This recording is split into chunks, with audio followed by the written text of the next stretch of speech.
So you thought 2024 was a big year for abortion legislation? Well, 2025 started out to be even bigger, particularly with these new bills from Montana and Missouri.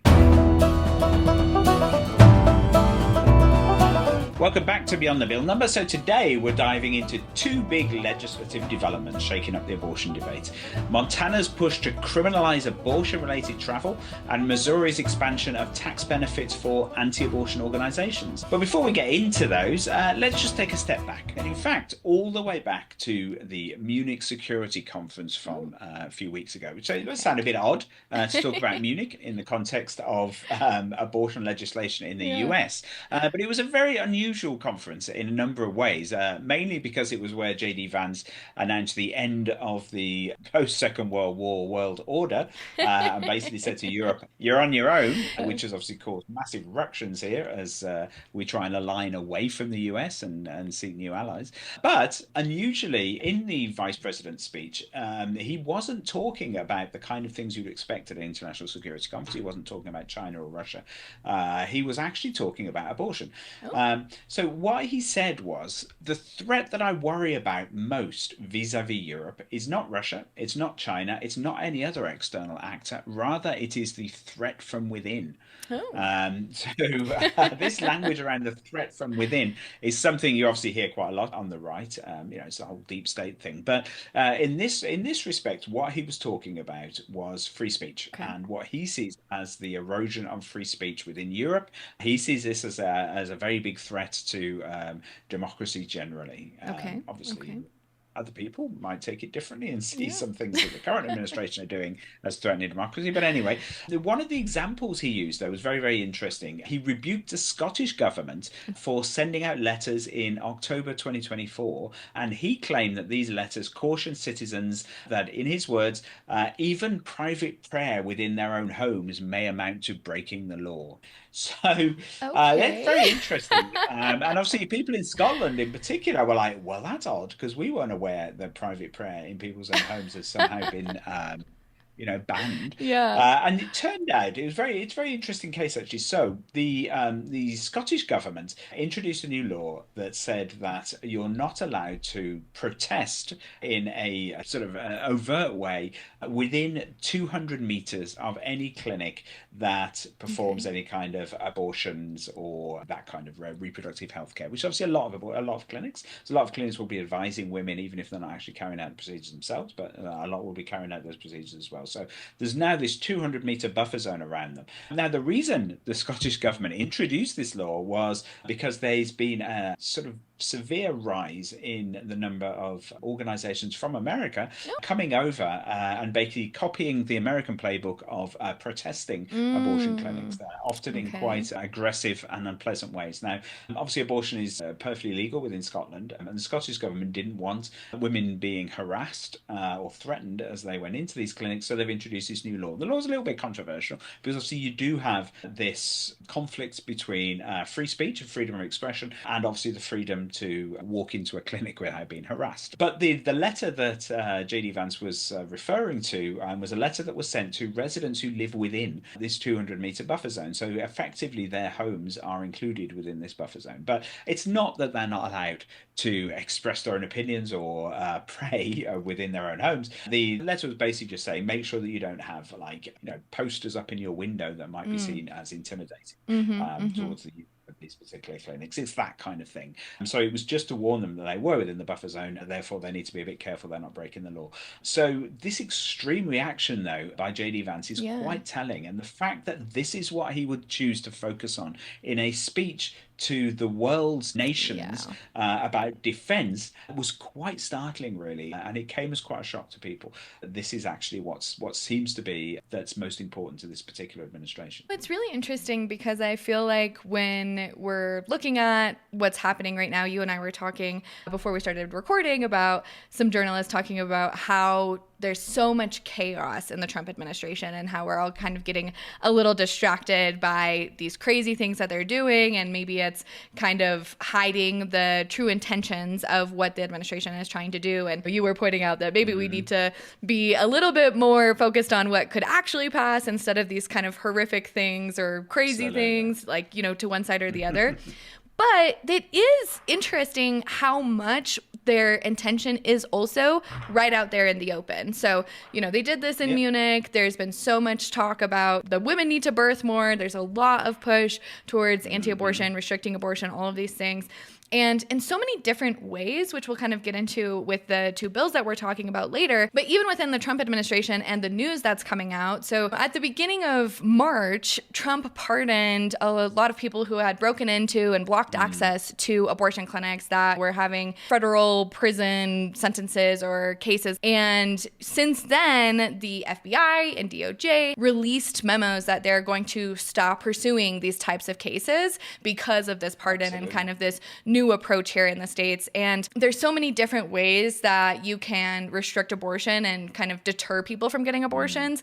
And there was this guy that was quoted in the Politico article talking about this, whose name is Herb Garrity. And he's a Pittsburgh-based anti-abortion activist. And he entered a Washington abortion clinic in 2020 to disrupt his operations and implore patients to not terminate their pregnancies. And upon the news of these pardons, he said, get out there, whether it's outside the clinic or inside or wherever you have to be to actually prevent unborn children's lives from being taken. The civil unrest here is just getting worse and worse. And this is one of that we've talked about a lot, this powder cake type issue here in the States where it is really divided. People are pretty much super pro the right to abortion or super anti the right to abortion. And it gets super heated. It gets super intense. And somehow the country needs to dial it back. I don't know how you do that, particularly in the current climate, with everything that's going on. It just seems to be exacerbating rather than actually getting any better. So at some point, though, you're going to reach a limit. Something's going to happen. So dialing it back and actually learning to get on with each other and respect other people's opinions and views and let other people live their lives. We need to get back to that. For all of the fanfare and kind of crazy political discourse that Project 2025 had last year, it is very interesting to see these first couple months of the Trump administration and how there's these different policies and these different approaches. And you can kind of see how it's actually getting into the Project 2025 of it all. It's not just some crazy bill that's getting proposed. It's a little bit more intentional and weaving, especially when compared to the first Trump administration. Absolutely. It's far more efficient this time around, and a lot being driven by Project 2025. Which is definitely being enacted in certain respects. I mean, you can see this with the Department of Education and the moves there that we spoke about when we were looking at Project 2025 last year, abolishing the Department of Education, and here we go. I mean, the big shift isn't that people have suddenly developed these very strong religious beliefs and so on. People have always had religious beliefs.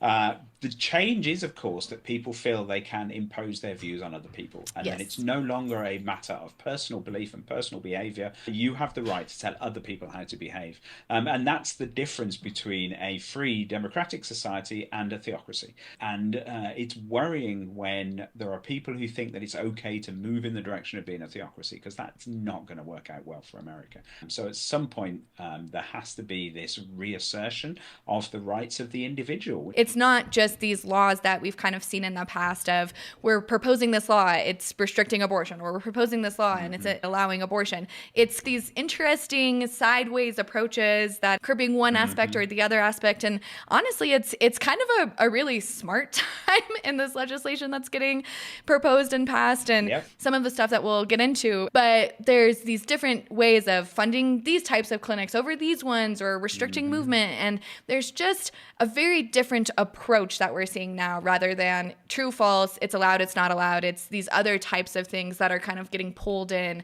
and influencing the issue and restricting access or enabling access even more. Let's get into things then, Sarah. So where did we leave off last year on abortion laws? So after the Supreme Court's decision in Dobbs v. Jackson's Health Organization, states took wildly different approaches to abortion access. Some enacted near total bans, and this was through two different ways, either allowing trigger bans that were on their books that were in effect but not in effect because of preemption, so the federal law of Roe v. Wade allowing abortion, once Roe was stricken down, those essentially became the law. And so there was a lot of, I can't even remember the number. I think it was like 12 states immediately banned abortion when Roe fell because they had these laws on the books.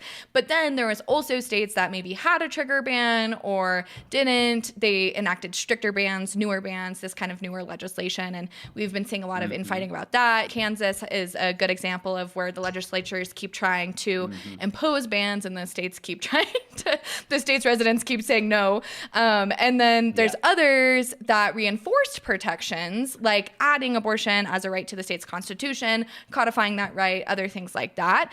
And the result has been a really complicated patchwork of laws that leave many people navigating these shifting policies from state line to state line, legal uncertainty, and honestly, just logistical challenges to access care. And beyond these outright bans, some states have been getting quite creative. I mean, as you mentioned before, they've been coming up with new ways to restrict abortion. Exactly. So some states have been diverting these federal funds that are going to their states into these crisis pregnancy centers.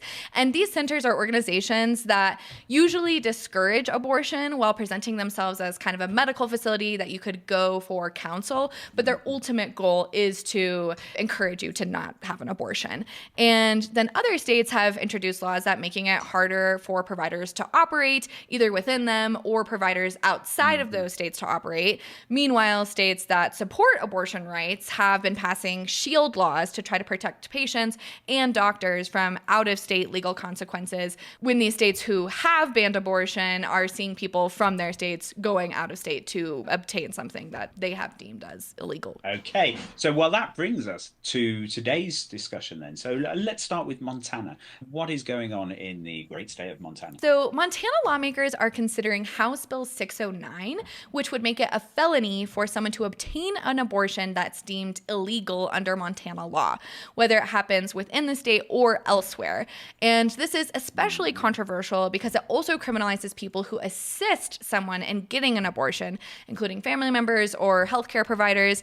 And this assistance can be anything from providing counsel to providing transportation to providing money to pay for a pill or a procedure. So it's kind of a whole slew of actions that could be included. Wow. So that certainly does sound quite extreme and a major escalation. Yeah. So how does it compare to what we've seen before? Yeah, so this builds on what we have seen kind of in the last year of so-called abortion trafficking laws.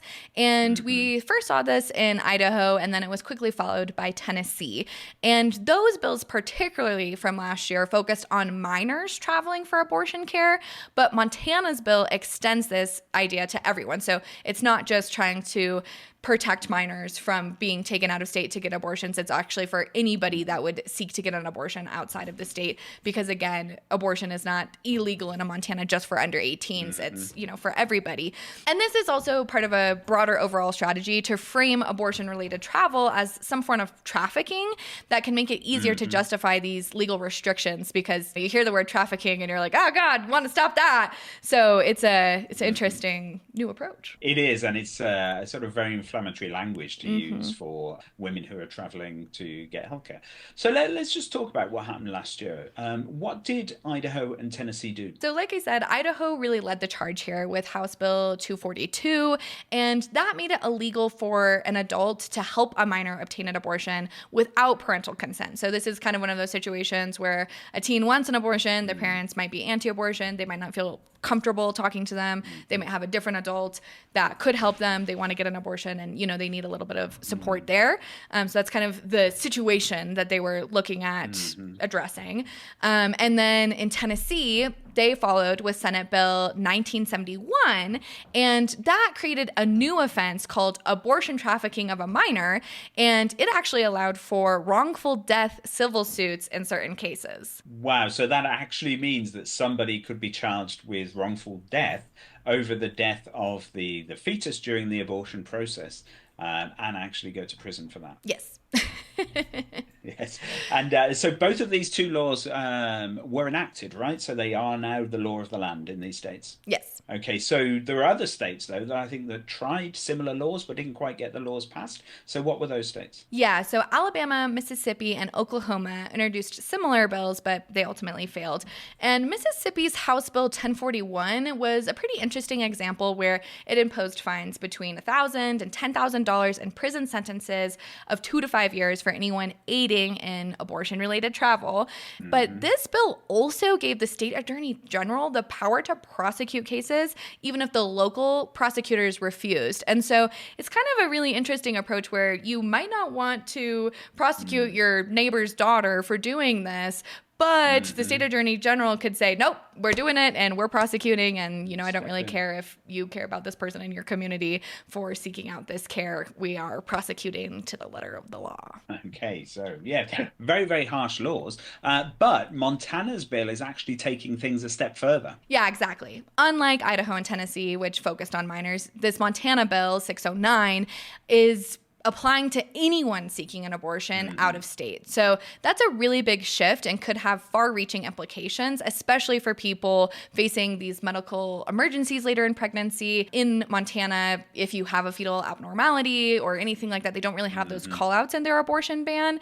And with the other bills, you can kind of see a argument that you are a minor, your parents are technically still in charge of you, you should have their consent. Like that's something that you can kind of understand. But restricting an adult person's right to leave the state to seek care that they're unable to get within their state is definitely an escalation. It absolutely is. So, well, let's just switch gears for a moment, though, to Missouri. So Missouri are taking a different approach. What are they doing? Yeah, so this is kind of one of those other ways that's a really creative approach to trying to restrict more through a way that you wouldn't necessarily see is the exact approach. And I think this bill is actually a really good call out for things that seem like they're really chaotic and crazy, and you're going to focus on one part of it without necessarily seeing the impact of what the bill could actually do. So Missouri lawmakers are working on House Bill 1176, which would expand tax credits for donations to these crisis pregnancy centers. And as a reminder, these are facilities that present themselves as a reproductive healthcare provider, but are generally focused on discouraging abortion and contraception. Okay, so let's just get this straight then. So rather than just directly trying to prevent women from seeking out abortion or prevent people from helping women who are seeking out an abortion, they're coming at it from a different direction and saying, okay, well, let's use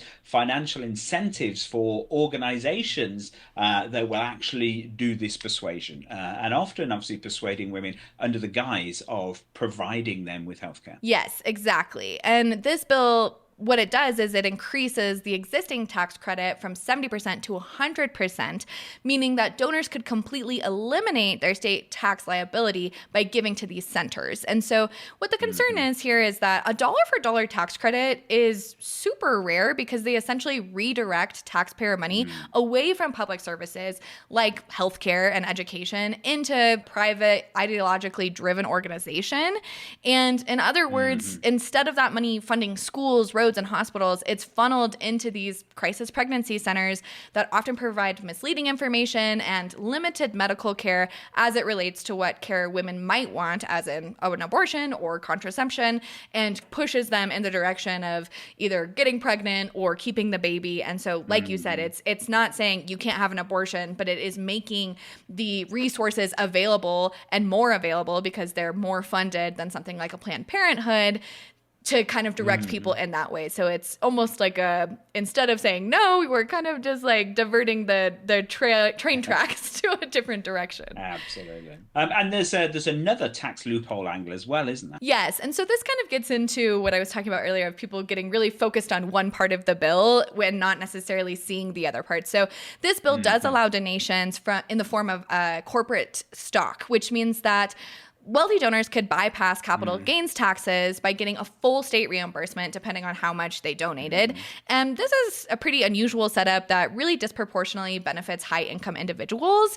And it is raising even further questions about whether this bill is actually to help pregnant people and to help keep abortion at bay, or if it's just kind of creating a tax shelter. That dollar for dollar and now this kind of stock part, people are really focused on because people get really up in arms about taxes, and then you're not necessarily thinking about the other piece of this where it's like, yeah, I mean, this is problematic on the tax front, and like, let's talk about that, because we should be having our money go to roads and infrastructure and healthcare and education and those types of things, but also a huge impact of overfunding these types of things will be less access to abortion. Okay, all right. So it's an interesting approach, quite a radical approach. Is Missouri the only state that's doing this? No. So right now there's 53 bills that reference pregnancy resource centers, which is a little bit more of a diluted term for these pregnancy crisis centers. There's only 23 bills that directly mention that.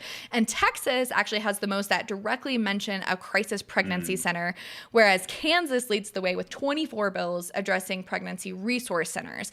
And a lot of these bills have to do with these states directing additional federal funding to these centers as a means to kind of curb abortion, although that's obviously not called out necessarily in the legislation. But it's a really growing trend amongst these conservative legislatures. So this is even in states where abortion is already banned. So Texas, as we know, has very strict laws against abortion, but that's still promoting this kind of thing. It does really show how different states tackle abortion access in completely opposite ways. The restriction of access as is an issue. And, you know, it's something that we've all been so focused on tackling. But these states that support abortion rights are actively trying to reinforce these legal protections. And it's just a really polarized landscape. And it really depends entirely where you live. It's so convoluted and in the weeds, and these really interesting approaches where you have to really sit with a bill and be like, okay, the bill says this, it would do this as it says in the bill, but then what are the ultimate impacts of these other things that it will do, and how does that influence other things? One of the refreshing things about Project 2025, of course, was that it was completely open about what it was trying to do.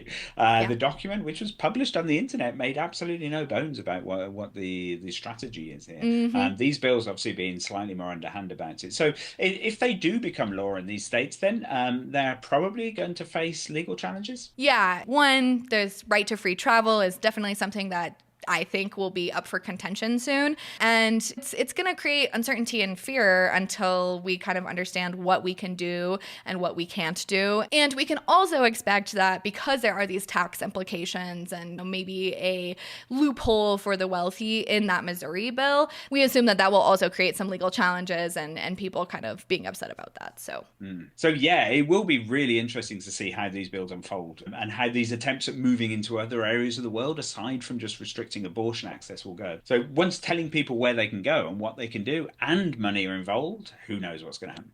Yes, exactly. So we'll keep tracking the developments on these types of bills, these two bills, as they unfold. I'm sure there will be some other really interesting approaches that we'll see throughout this year that we will also look at. And that reminds us all to not forget to look beyond the bill number. Yes, absolutely. Look beyond the bill number. And don't forget also to like and subscribe. Any comments that you've got, put them below, and we'll catch you next time.